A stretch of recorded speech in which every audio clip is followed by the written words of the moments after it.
না। কিন্তু আমরা শেখ হাসিনার উপরে রাগ হয়ে মুক্তিযুদ্ধের উপরে রাগ দেখাবো, সেটা কোনটা? আমার তো মুক্তিযুদ্ধের উপরে রাগ লাগে না, আপনার তো মুক্তিযুদ্ধের উপরে রাগ নাই। কিন্তু যারা মুক্তিযুদ্ধের উপরে রাগ দেখায় তারা আসলে কারা? শেখ হাসিনার উপরে রাগের নাম কইরা না। আমি আবার বলছি, শেখ মুজিবুর রহমানের উপরে রিয়াকশন দেখিয়েছে। আপনি যদি শেখ মুজিবুর রহমানের উপরেও রিয়াকশন দেখান, মুক্তিযুদ্ধের এগেইনস্টে আপনার কি?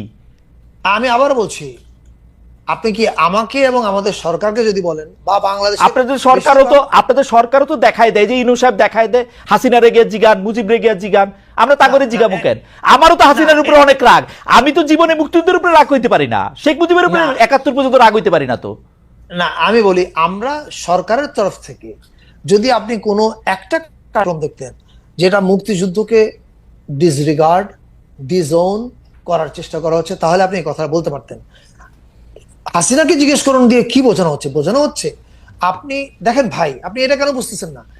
আপনি যে হাসিনা যদি 2013-তে ইলেকশনে হেরে চলে যেতেন, কেউ গিয়ে শেখ মুজিবুর রহমানের মুরাল ভাঙতো আগে না। কিন্তু ফারুক ভাই, আমার একটা কথা শুনেন, আমার কাছে আমি নর্মাল বুঝি মুক্তিযুদ্ধ শেখ হাসিনার বা উনার বাবার সম্পত্তিও না, যদিও উনার বাবার নেতৃত্বে অনেকাংশেই মুক্তিযুদ্ধ হয়েছিল, পুরো অংশেই মুক্তিযুদ্ধ হয়েছিল, কিন্তু এটা কারো সম্পত্তি না রে ভাই, মুক্তিযুদ্ধ আমাদের সবার। আমরা তো বলছি, আমি হাসিনার উপরে রাগ হইছি, আমি মুক্তিযুদ্ধের লোক আমার কি? আবার এখানে আমি পরিষ্কার করতে চাচ্ছি, যারা আক্রমণ করেছেন তারা তো আমরা না, আমিও না, আমরা তো জানি না কারা ওখানে আক্রমণ করেছেন, রাইট? কিন্তু আমি যেটা বোঝাতে চাচ্ছি, মানুষের ক্ষোভের প্রসঙ্গটা, ক্ষোভটা হাসিনা হয়ে শেখ মুজিব পর্যন্ত গিয়েছে। কারণ হাসিনা তো শেখ মুজিবকে ফ্যাসিবাদের ঢাল হিসেবে ব্যবহার করেছে, নাম্বার ওয়ান। নাম্বার টু, আমি আপনাকে কাউন্টার প্রশ্ন করছি, আপনি এটা এইভাবে ভাবেন, শেখ হাসিনা 2013-তে একটা নিরপেক্ষ নির্বাচনে পরাজিত হয়ে ক্ষমতা ত্যাগ করলে কোথাও কি শেখ মুজিবের মুরালের না ভাঙা হইতো না? কিন্তু আমি মনে করি শেখ হাসিনার অন্যায় করে দাবির মুখে পালায় যায়ও এরপরও এটা ভাঙা উচিত হয় নাই। আপনি দেখেন, খেয়াল করে, আমি আবার বলছি, দেখেন প্লিজ, আমার এটা বলেন না যে আমি বলছি এটা উচিত হয়েছে।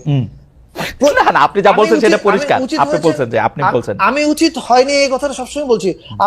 আমি খুব নরম মনের মানুষ ভাই, আমি মধ্যপন্থী মানুষ। আমি মনে করি সবাই, যেমন যে লোক আপনি আমি জানি না, আমার আম্মা ছোটবেলায় একটা গল্প, মানে এটা হাদিসে আছে কিনা আমি ঠিক নিশ্চিত না, আমি না জেনে মন্তব্য করতে পারি না, তবে আমার আম্মা নবীজির নামে একটা কথা আমাদেরকে সবসময় বলতেন। আম্মা বলতেন যে, বাবা, এটা আপনারা অনেকেই সবাই শুনেছেন, যে নবীজির পথে কাটা বিছায় রাখতো একজন বুড়ি। একদিন নবীজি পথ দিয়ে হেঁটে যাওয়ার সময় দেখলেন যে কাঁটা নাই। তখন উনি জিজ্ঞেস করলেন যে, কি ব্যাপার, ওই বুড়ি কোথায়? তখন উনি জানতে পারলেন যে উনি অসুস্থ। তখন উনি ওনাকে দেখতে গেলেন। এখন এটা সহি হাদিস কি হাদিস আমি জানি না, কিন্তু আমার মা আমাকে যে ঘটনাটা বলতেন, এই ঘটনাটাকে আমার কাছে দুর্দান্ত ইন্সপায়ারিং একটা ঘটনা মনে হয়েছে। আমার কাছে মনে হচ্ছে যে মানুষ আমার ক্ষতি করতে চায়, আমি তাকেও যেন হেল্প করার মতো উদারতা দেখাতে পারি। আমি একটা উদাহরণ দেখাই।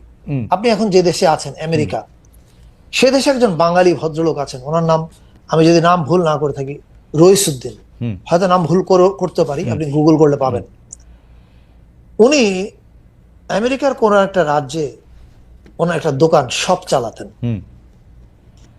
ওই দোকানের মধ্যে ওনাকে হোয়াইট সুপ্রিমেসিস্ট একজন এসে গুলি করে ওনার চোখে। উনি বাঁচার কোনো কথা ছিল না। ওই সুপ্রিমেসিস্ট অ্যারেস্ট হয় এবং উনি দীর্ঘদিন লড়াই করে ফিরে আসে, বেঁচে আসে। তো ওই লোকের বিরুদ্ধে তো মামলা হচ্ছে, মানব হত্যার মামলা চলছে। এর মধ্যে এই রইসুদ্দিন সাহেব, অসাধারণ একটা মানবতার ঘটনা, এই রইসুদ্দিন সাহেব হজে যান। এবার হজ থেকে, আমি যদি ভুল না করে থাকি, আমি অনেকগুলো পত্রিকা পড়েছি, ফলে আগে পিছু হতে পারে, হজ থেকে এসে উনি যে লোক তাকে মারতে চেয়েছিলেন, যার মৃত্যুদণ্ড হয়েছে, ঘোষণা করা হয়েছে, মৃত্যুদণ্ড বা যাবজ্জীবন বা সামথিং, আই থিঙ্ক মৃত্যুদণ্ড হয়েছে ঘোষণা, তখন ওনাকে উনি দেখতে যান। দেখতে যাওয়ার পরে ওনার সঙ্গে কনভারসেশন হওয়ার পরে ওনার মন ভেঙে যায় এবং তারপর উনি একটা ক্যাম্পেইন চালু করেন। সেই ক্যাম্পেইনটা হচ্ছে ওকে যেন বাঁচানো হয়, ওকে রক্ষা করার জন্য। এখন এই যে উদারতা রইসুদ্দিন দেখিয়েছেন, রইসুদ্দিন বলছেন এটা ওনার ধর্ম শিখিয়েছে ওনাকে উদারতা। উনি হজে গিয়ে উপলব্ধি করেছেন এই উদারতাটা উনি দেখাতে চান। আমরা এখন আমি আপনাকে উদাহরণ বলছি, আপনি এটাকে কি বলবেন? এটা কি ইসলাম? আপনি মানে এখন আপনি কোন ইসলামকে গ্রহণ করবেন? এটা আপনার না বিবেচনার আমরা বিষয়। আমরা নানা সময়ই দেখেছি যে সংখ্যা লঘুর ধর্ম আচরণ এবং সংখ্যাগুরুর ধর্ম আচরণ আকাশ আর পাতাল তফাৎ করে। আমরা এটা নিয়ে এজন্য আলাদা আমি এটা নিয়ে কথা বলবো।